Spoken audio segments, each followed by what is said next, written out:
আসসালামু আলাইকুম প্রিয় শিক্ষার্থী বন্ধুরা, আমি আবার আপনাদের মাঝে হাজির হয়েছি।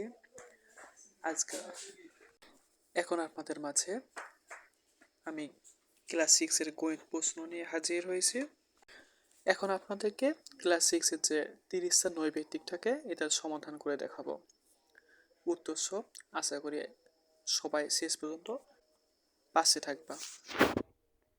যদি আমরা নৈবেত্তিক লক্ষ্য করি, তার আমাদের প্রথম যে নৈবেত্তিক আছে এটার নৈবেত্তিক একের উত্তর হবে হলো খ নাম্বার।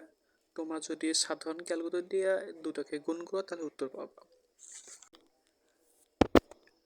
নৈবেত্তিক 2-এর উত্তর হবে হলো ঘ নাম্বার।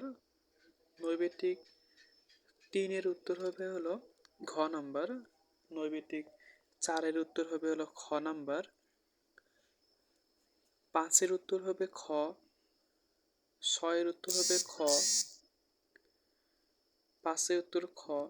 6-এর উত্তর খ। 7-এর উত্তর খ। নৈবেত্তিক 5-এর উত্তর হবে খ। 6-এর উত্তর হবে খ। 7-এর উত্তর হবে হলো খ। 8-এর উত্তর গ। 9-এর উত্তর গ। 10টা প্রশ্নটা ঘোলা দেখে বুঝতে পারিনি। 11-এর হবে গ। 11-র গ। 12-র খ। 13-র ক। 14-র ঘ। 15-র ঘ।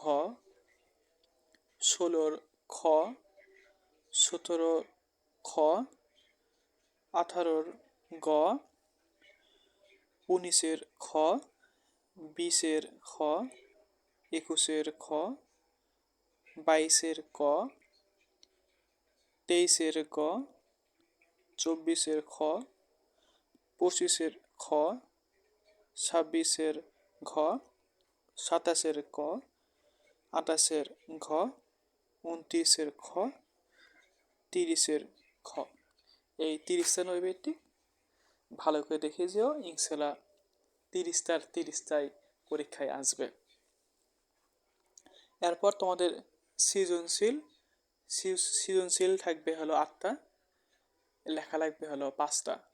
বিভাগ থাকবে 4টা, প্রত্যেক বিভাগ থেকে একটি করে লিখে 4টা হবে, আর একটা যে কোনো বিভাগ থেকে লিখবা 5টা। আর এরপরে সংক্ষিপ্ত প্রশ্ন থাকবে 15টা, লেখা লাগবে যে কোনো 10টা। তোমরা যদি সংক্ষিপ্ত এবং সৃজনশীল প্রশ্নের উত্তর চাও তাহলে কমেন্ট করে জানাইও। নেক্সট ভিডিওতে এগুলার উত্তর দেওয়া হবে।